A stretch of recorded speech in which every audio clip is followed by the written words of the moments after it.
Welcome to Sub Rosa. All right, here's the question for today. My boss wants to socialize with me. I know with hybrid work environments, we're not spending as much time together, but is there a way for me to gracefully avoid his non-sexual, needs to be said, entreaties without screwing my job prospects? What do you think? Oh, this is perfect for the needy boss thing. Listen. I'm gonna. My favorite movie, of course, well, not my favorite movie, but favorite scene from a movie insofar as work is concerned, is Empires of the Sun, and it's based on a J.G. Ballard book. In the beginning, a train pulls up to like a Japanese prisoner of war camp. Guy jumps out of the train, and a Japanese soldier says, "Pick up that rock." He goes, "Sir, I'm an officer of the British Army." And the Japanese soldier goes, "Huh," hits him in the head with the gun and knocks him down. John Malkovich, who's also in the train and witnesses this, jumps out. The British Army officer goes, No, I'm okay. And Malkovich looks at him like, and picks up the rock. Right. There's a certain, you got to pay to play. There's a certain amount of paying to playing. There's certain things that you know won't lead to other things. So if your boss is saying, hey, I have tickets to a baseball game. I myself hate baseball, but that's not there's so many games that he's not going to drag you to every single game.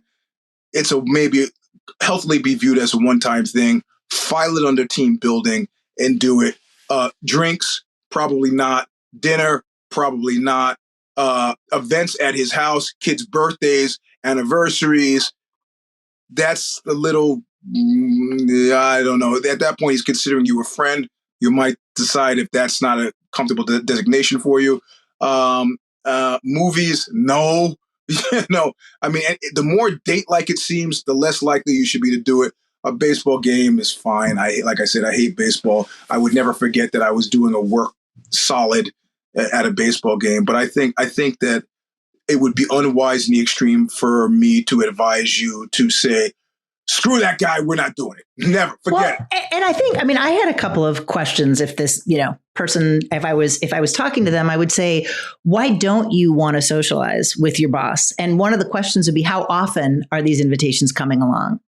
Because I do think that, let's just assume that the person that's writing this in is a woman, and that she is accurate about the fact that her boss doesn't have sexual motives. So we'll just assume that that's given. I think one of the questions is we just did episode 13, the needy boss. Is the boss trying to make you his friend, right? Are these invitations coming out once a week? Does he think like every Thursday we're supposed to go out for drinks or we're supposed to go out for lunch? I think that you can think about a time continuum. Like, I think it's appropriate to have once a quarter to have lunch with your boss. Right? Like, if your boss wants to socialize, once a quarter is probably a good cadence. Anything more than that, I'd get into the question of like, why? And then there's also the other team impact. Is your boss taking everybody else out? Is it just you? Are we going to get into sort of weird sibling rivalry things? And then I think the other idea is there's a big difference between one-on-one and it's a team thing, right? Because I agree with you that when it comes to team building, you really are required to participate. Right. And, in some cases, you might be able to negotiate if it's always, a happy hour and the expectation is that every Friday you're going to go out to happy hour. You might be able to plead, hey, need to get home and see the kids, whatever, some other thing. Right. But the challenge that I've always had, part of the problem for me is working in advertising. Everything is about alcohol. Right. Yeah, right. And I haven't had a drink since 1989. Right. Yeah. So anytime I'm going to go to any event, and drinking is the main focus, that's not going to be something that's going to be interesting to me, right? Yeah. Been to a million of them, get a lot of information, by the way, when everybody else is drunk and I'm driving people to wherever they need to be. But I think that, I think, and there's another story too, that I think is useful for people who like these kind of bonding things and are always trying to make them happen. I was working for a television station doing ad sales, and ad sales people at television stations traditionally make a ridiculous amount of money. right? And this was a number of years ago, so particularly then. And so most of the people that I work with were rich. All of them were married. Their husbands also had, super big fancy careers. It was all women in this group. And the boss, who I mean, she knew that I was a single mom. Maybe she couldn't do the math of like, I'm a single mom in my 30s with 2 little kids, but she would always do things that required a lot of money. So her idea of a team bonding exercise was to go up to Canada for a day and spend the day shopping. Right. And she's not going to Kohl's, right? She's shopping at, whatever the fancy stores are. And they would do these shopping trips. And, of course, with the shopping trips, and maybe she would have picked up the tab for lunch or drinks or whatever, but we were buying the clothes. And I'm like, first of all, considering that my clothing budget is about, $17.45, right? Yep, and and I am shopping at Kohl's or whatever the Nordstrom Rack thing is. It never occurred to her that wouldn't be something that everybody wanted to do. And I begged off. I'm like, first of all, I can't be gone for 15 hours because there isn't anybody else to watch the kids. My ex-husband lives in Europe. And second of all, like, I'm not trying to, I'm going to have to walk around and not spend any money. I will not buy a thing. And she got so angry with me that she started the process of trying to get rid of me. Which went on for a number of months.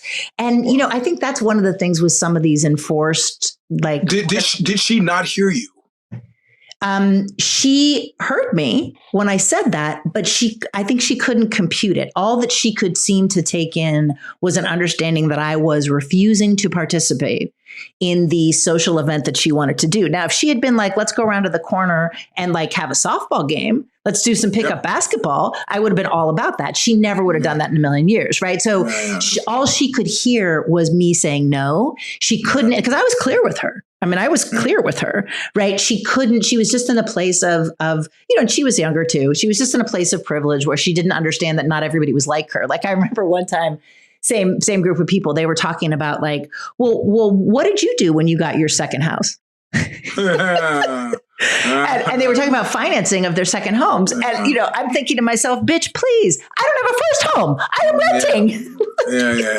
Well, see, that's when you have to do like those old detective dramas from the 70s and start rubbing, for those people just listening, just start rubbing your fingers together to indicate, I can't afford to go. Well, but I think that's the thing that's so challenging is that, with a lot of these sort of forced fun activities, especially now that we're doing them again in person, people seem to miss a couple of basics, right? So like if anyone in your team has a problem with drugs and alcohol, or is sober or trying to cut back, it's not cool if everything revolves around alcohol. That's a really a lot of people got in a lot of trouble over the pandemic, just drinking too much, right? And are trying to cut back, like be mindful of that. Some of these forced fun things have to do with physical activities, and not everybody is physically able. Right. Not everybody wants to say, hey, I have, a bad shoulder. I can't go play softball. There's some of these things. You're smiling. What are you smiling about? I'm smiling thinking about I'm not the strongest drinker. And being at an event and they're like, hey, we're going to have some drinks.